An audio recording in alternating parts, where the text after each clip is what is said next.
Bueno, seguimos con esta historia del papá de Juan Camilo Muriño, el español que vino a México con una mano adelante y otra atrás, como se dice, e hizo fortuna aquí, en parte gracias a políticos como Felipe Calderón y otros nombres más, que le ayudaron a hacer su fortuna, a solidificarla, con ese círculo vicioso que se ha asentado en México desde hace mucho tiempo, donde los empresarios aportan capital, dinero o bienes en especie a los candidatos, y cuando los candidatos acceden al gobierno devuelven con creces esos favores.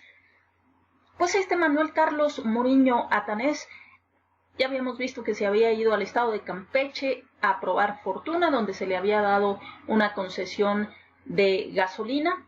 Los rumores dicen que esa concesión fue otorgada directamente por Carlos Jan González, recuerden, un miembro prominente del grupo Atlacomulco, pero allí en Campeche resulta que no le iba nada bien.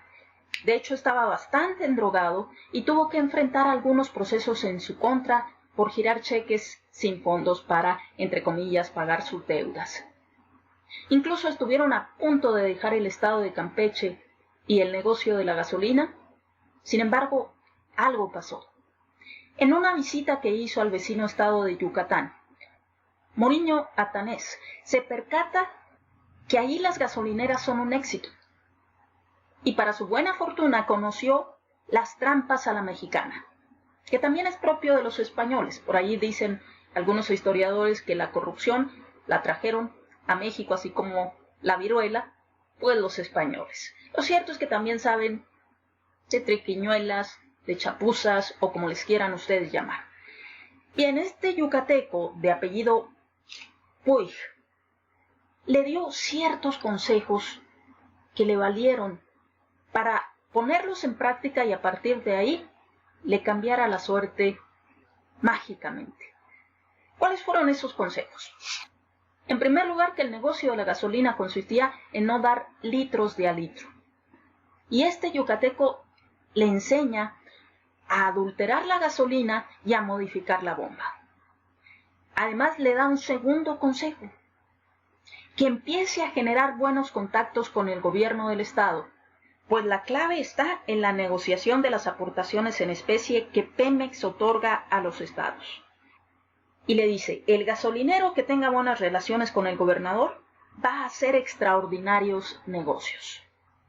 Y así, esperanzado, Manuel Carlos Muriño Atanés regresa a Campeche e inmediatamente fila todas sus energías a la política, conocedor de que él directamente no puede participar por su condición de extranjero, pero sí comienza a cultivar más sus relaciones en la política. A su regreso de su viaje a Yucatán, llega a Campeche y se vuelve un feroz priista. Esto era por allá de 1999, en un año más perdería las elecciones presidenciales por primera vez en su historia el Partido Revolucionario Institucional. Pero bueno, él decidió apostar por ese partido en una primera instancia. Y prueba de ello es que en la campaña interna del PRI para la candidatura a la presidencia de la República, Muriño Atanés apoyó con gasolina la campaña de Roberto Madrazo Pintado en 1999.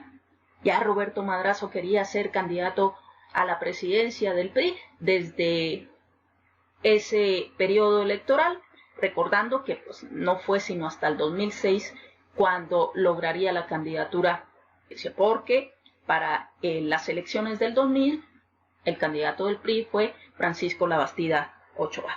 Pero él estaba apoyando en el proceso interno del PRI a Roberto Madrazo Pintado. Pero también se dio cuenta que era importante no poner todos los huevos en la misma canasta. Por ello debía tener un plan B, y ese plan B era apoyar al candidato del otro partido fuerte de México, el Partido Acción Nacional, cuyo candidato iba a ser Vicente Fox Quesada. ¿Cuál era la manera de apoyar a este candidato? En especie, es decir, con gasolina. El grupo empresarial perteneciente a los Muriño, el Grupo Energético del Sureste, GES, otorgó apoyos para precampaña del precandidato Vicente Fox Quesada, y este dato fue confirmado por el propio subdirector del Grupo Energético del Sureste, Adalberto Fuggeman, que era el asesor de Muriño en Amigos de Fox.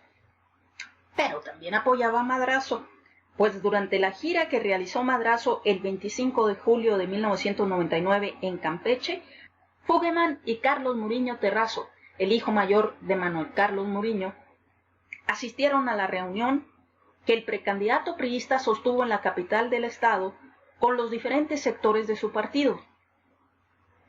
Y además este Adalberto Fuggeman, a petición del propio Manuel Carlos Muriño, se convirtió después, ya cuando se trataba de devolver los favores, en director de Administración e Inversión Turística del Fondo Nacional de Fomento al Turismo, FONATUR. Eso sucedió ya en el 2007, durante el sexenio de Calderón. Y por eso los Muriño agrandaron y abarcaron otros negocios como la industria inmobiliaria y hotelera. Por eso era muy importante tener a uno de su equipo como director de Administración e Inversión Turística del Fondo Nacional de Fomento al Turismo. Entonces ahí estaba jugando sus piezas, quedando bien con Dios y con el diablo para ver quién ganaba. Pero además, otra cuestión estratégica, otra cuestión importante era lograr concretar matrimonios de sus hijos, como sucedió con el matrimonio de su hijo Juan Camilo Muriño Terrazo con Marigeli Escalante Castillo, hija del ingeniero Eduardo Escalante Escalante, el constructor número 1 de Campeche, casado con Armida Castillo Carpizo, la nieta de Ángel Castillo Lanz, el último gran cacique de Campeche. Así, al contraer su hijo matrimonio con Marigeli, el estatus social de los Muriño se catapulta. Y la boda fue todo un acontecimiento. En ese evento estuvieron Jorge Carpizo, Rafael Rodríguez Barrera, Eugenio Echeverría y el propio Roberto Madrazo Pintado. El suegro de Juan Camilo Muriño Terrazo, además de ser dueño de la empresa constructora, era el presidente del Instituto Electoral del Estado de Campeche. Y se le atribuía el prestigio de ser un hombre intachable. A partir de este acontecimiento, de esta boda, la vida de Juan Camilo sería distinta. Ya estaban dadas las condiciones económicas, empresariales y políticas para que el hijo menor de Manuel Carlos Muriño Atanés empezara su carrera a la política, una carrera política que esperaban que llegara a lo máximo. Tal vez no se imaginaron la posibilidad de la presidencia, pero todo podía suceder.